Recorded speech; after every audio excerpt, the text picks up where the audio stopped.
एक बार फिर से स्वागत है आप सभी लोगों का असिस्टेंट अकाउंटेंट की क्लासेस में। और इस लेक्चर में हम बात करेंगे अपने नेक्स्ट टॉपिक के बारे में, जिसमें हम टैक्स प्लानिंग और टैक्स मैनेजमेंट के बारे में बात करेंगे और इससे जुड़े हुए जितने भी कॉन्सेप्ट हैं उनके बारे में भी हम लोग चर्चा करेंगे। देखिए, मेरा मकसद ये है कि मैं आपका कोई भी कॉन्सेप्ट जो है इससे रिलेटेड वो ना छुड़ाऊं, जिसकी मैक्सिमम पॉसिबिलिटी है एग्जाम्स में आने की वो सारी चीज़ें हम कवर करें। मानता हूँ टाइम कम है, लेकिन कोशिश करेंगे कि आपका सारा सिलेबस ऑन टाइम कंप्लीट करा दिया जाए आपको। तो इसी नोट के साथ चलिए शुरू करते हैं अपना नेक्स्ट लेक्चर, जो कि हमारा है tax planning and tax management पर। देखिए, सबसे पहले हम यहाँ पे बात करेंगे meaning of tax planning. Tax planning क्या होता है?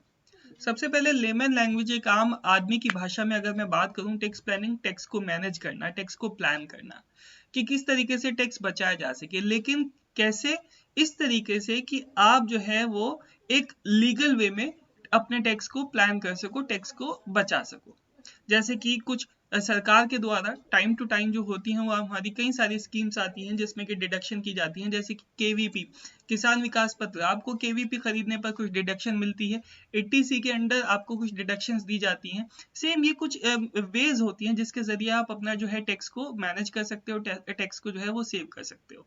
तो देखिए, अब यहाँ पे बात करते हैं टैक्स प्लानिंग क्या होता है। तो देखिए यहाँ पर क्या लिखा हुआ है, tax planning may be defined as the arrangement of one's financial and tax affairs in such a manner that without violating any way legal provisions under the tax and other laws, full advantage is taken of all tax exemptions, deductions, concessions, rebates, allowances, reliefs and benefits permitted under the tax laws, so that the burden of taxation on the taxpayer is reduced to the minimum. यहाँ पे क्या कहा गया है tax planning के बारे में?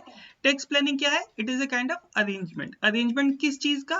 Once financial, यानी कि फाइनेंशियल जितना भी उसके पास वो जो जो अपनी इन्वेस्टमेंट कर रहा है, फाइनेंशियल से मतलब क्या है यहाँ पर? उसका इन्वेस्टमेंट, कि वो कहाँ कहाँ पर अपने पैसे को लगा रहा है, निवेश कर रहा है, इन्वेस्टमेंट। एंड टैक्स अफेयर्स, और कहाँ पर इन्वेस्ट कर रहा है, कि उसे कौन कौन सी ऐसी जगहें हैं, कौन कौन सी ऐसी मतलब एक तरीके से ऐसी वेज हैं जहां पर वो अपने पैसे को लगा सकता है जिससे कि उसको ज्यादा से ज्यादा टैक्स में छूट मिल सके। Tax affairs in such a manner that without violating in any way legal provisions under the tax and other laws, full advantage is taken of all tax exemptions, deductions, concessions, rebates, allowances, reliefs and benefits। अब यहाँ पे अलग अलग कुछ concept इस्तेमाल किए गए हैं, अलग अलग exemption, deduction, concession, rebates, allowances, relief, benefits etcetera. Exemptions का मतलब होता है कुछ छूट देना, ठीक है ना, कुछ टैक्स में छूट देना एक सर्टेन लिमिट तक, इसमें कुछ लिमिट डिसाइड होती है। डिडक्शंस में कुछ 80C के अकॉर्डिंग कुछ पूरी तरीके से डिडक्शन दे देना, छूट दे देना, कि भाई अगर आपने पैसा इस जगह लगाया तो आपको, या इस मतलब एक तरीके से सरकार की स्कीम में पैसा लगाया है तो आपको इतनी डिडक्शन दे दी जाएगी। कंसेशंस कुछ रियायत बरतना, ये एक तरीके से अगर बोल लें तो एक दूसरे के पूरक भी कहलाए जा सकते हैं। तो यहाँ पे कि टैक्स प्लानिंग इस तरीके से करना, अपने पैसे को इस तरीके से निवेश करना, इन्वेस्ट करना कि आपको गवर्नमेंट के द्वारा दी जा रही ज्यादातर एग्जेम्पशंस का, डिडक्शंस का, कंसेशन का, रिबेट का, अलाउंसेस का, रिलीफ का और बेनिफिट्स का ज्यादा से ज्यादा फायदा मिल सके, और आपका टैक्सेशन जो है, टैक्स का जो भार है, जो टैक्स के रूप में आपको पैसा देना पड़ता है सरकार को, वो कम से कम हो सके। अब यहाँ पे अगर हम बात करें एसेंशियल एलिमेंट्स टैक्स प्लानिंग के कौन कौन से होते हैं, तो देखिए सबसे पहले tax planning is legal recognised. Tax planning क्या है? लीगली रिकॉग्नाइज्ड है। बहुत सारे चार्टर्ड अकाउंटेंट, सीए, लॉयर्स के पास आप जाते हैं अपना आईटीआर फाइल कराने, वो आप लोगों को अलग अलग तरीके बताते हैं कि किस तरीके से लीगल तरीके, लीगल वेज, कि किस तरीके से आप टैक्स को बचा सकते हो, कौन सी ऐसी वेज हैं, कौन सी ऐसी सोर्सेज है जहां पर आप अपने पैसे को लगा सकते हो जिससे कि आपको ज्यादा से ज्यादा छूट सरकार देती है, ठीक है ना। तो ये एक तरीके से लीगली रिकॉग्नाइज तरीका होता है tax planning. Planning in connection with income, expenditure and investment. इसमें टैक्स प्लानिंग में क्या प्लानिंग की जाती है? प्लानिंग की जाती है रिलेटेड टू इनकम, एक्सपेंडिचर और इन्वेस्टमेंट। इनकम से रिलेटेड, कि इनकम को कहां कहां पर इन्वेस्ट किया जाए, एक तरीके से पैसे को लगाया जाए। एक्सपेंडिचर, कहां कहां पर कौन कौन सी चीजों में एक्सपेंडिचर खर्चा करना चाहिए, इन्वेस्ट किया जाए।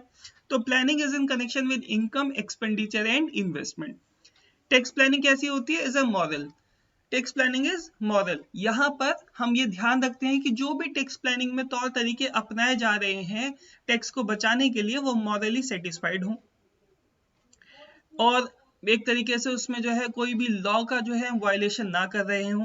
Tax planning is in accordance with government policy. Tax planning जो होती है गवर्नमेंट पॉलिसी के अकॉर्डिंग की जाती है। गवर्नमेंट टाइम टू टाइम जो है, सरकार जो टाइम टू टाइम है वो नई नई स्कीम्स लेके आती है आपके लिए, जिससे कि आप अपना पैसा बचा सको। Tax planning reduces tax liability and increases after tax income.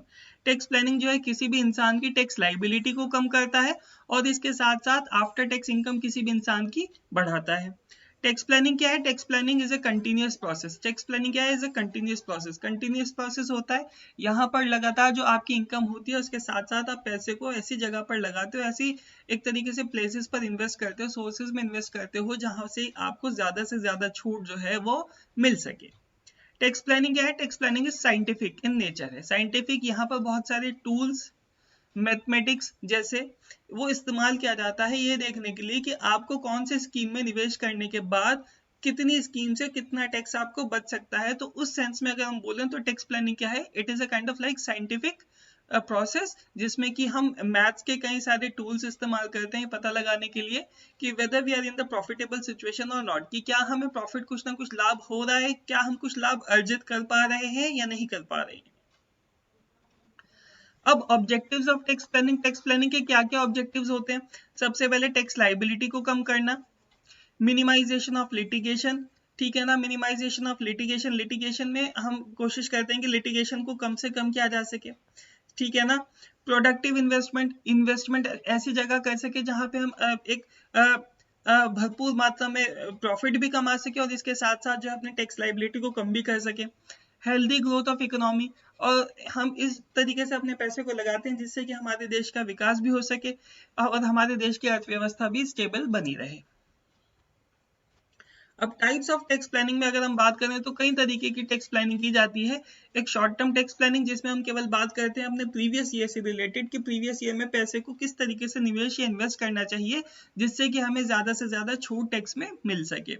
Long term tax planning, इसमें हम बात करते हैं फ्यूचर आने वाले कई सालों के लिए या नेक्स्ट ईयर के लिए या आने वाले कहीं कितने ही सालों के लिए, जिसमें कि हम कोशिश करते हैं ऐसी जगह पैसे को लगाना कि जिससे हमें लंबे समय के लिए हम उसके एक तरीके से बेनिफिट्स, लाभ जो है वो उठा सकें।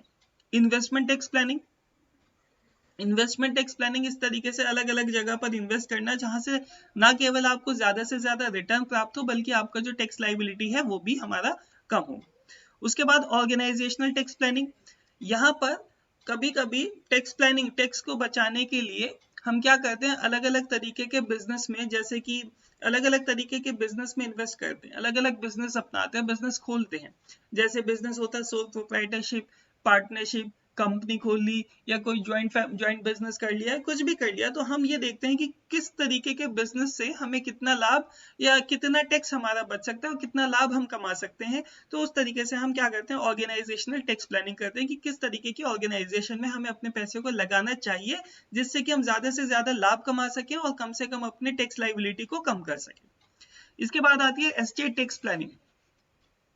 एस्टेट टैक्स प्लानिंग में क्या करते हैं ज्यादातर लोग, जिनके पास ज्यादा पैसा होता है वो एक ऐसा करते हैं कि अपनी जो जमीन है वो ऐसे किसी बंदे के नाम कर देते हैं जिसके ऊपर कोई भी टैक्स लाइबिलिटी या तो ना के बराबर या बहुत ही कम हो, तो और उससे बाद में वो जमीन ली जा सके, तो वो आता है एस्टेट टैक्स प्लानिंग में। जैसे कि ज्यादातर इन फैमिलीज में क्या होता है, लोग जो हैं, जो हस्बैंड्स हैं, वो यूजुअली अपनी वाइफ के नाम अपनी एस्टेट को, प्रॉपर्टी को कर देते हैं। उसके पीछे लॉजिक ये होता है कि ज्यादातर महिलाएं जो हैं वो हाउसवाइफ होती हैं और उनके ऊपर कोई भी मतलब एक तरीके से उनको टैक्स नहीं देना पड़ता, तो वो एस्टेट टैक्स प्लानिंग का ही एक हिस्सा होता है।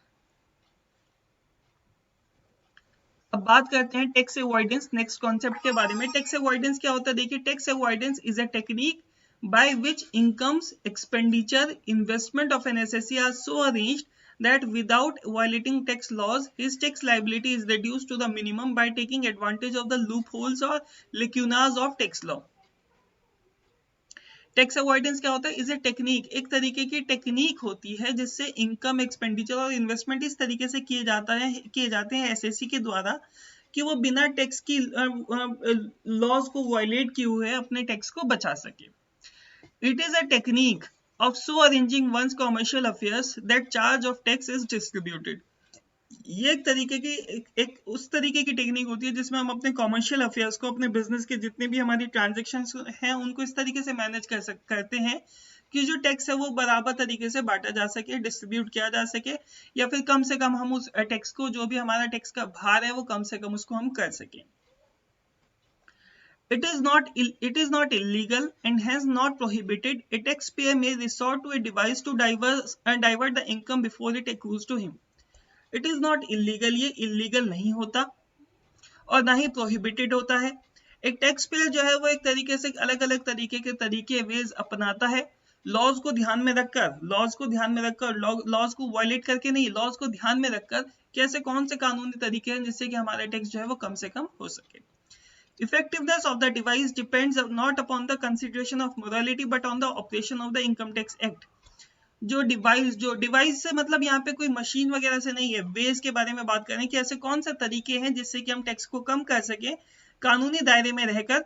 और ये डिपेंड करता है ना केवल किस तरीके के हम वेज अपना रहे हैं, बल्कि इस पे भी कि इनकम टैक्स का ऑपरेशन कितने, वहां पर इनकम टैक्स के प्रोविजन उस चीज से रिलेटेड, उस सोर्स से रिलेटेड कैसे हैं। जैसे कि सरकार की खुद ही कुछ स्कीम्स होती हैं, तो उनमें अगर आप पैसा लगाते हैं तो हम सबसे पहले चेक करते हैं सरकार ने किसी भी जो उनकी पॉलिसी है उसको बनाते समय टैक्स में कितनी रियायत दी है, अगर हम उसमें पैसा इन्वेस्ट करें तो वो भी वहां पर हम, ये जो वे है वो डिपेंड करती है इनकम टैक्स एक्ट के ऑपरेशन पर। अब बात करते हैं टैक्स इवेशन। टैक्स इवेजन जो है ये एक तरीके की इलीगल वे है टैक्स को बचाने का। Tax evasion is a technique of reducing tax liability or avoiding tax liability by violating the tax laws. It is absolutely illegal.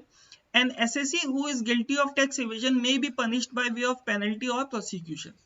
Tax evasion क्या होता है? टैक्स की चोरी, एक तरीके से टैक्स चोरी करना। यहाँ पर ये इस तरीके से हो सकता है, इसको ऐसे मान के चलिए कि जब आप ITR फॉर्म फिलअप करते हैं तो उसमें आप अपनी कंप्लीट जानकारी ना देकर या फिर अपनी इनकम को छुपाकर आप केवल अपने बहुत कम इनकम दिखाते हैं, जिससे कि इनकम टैक्स डिपार्टमेंट आपके ऊपर टैक्स चार्ज ही नहीं करता है तो बहुत कम करता है, तो वो टैक्स इवेशन का एक हिस्सा होता है। Tax evasion is a violation of tax laws intentionally, knowingly and with the clear intention of defrauding the exchequer।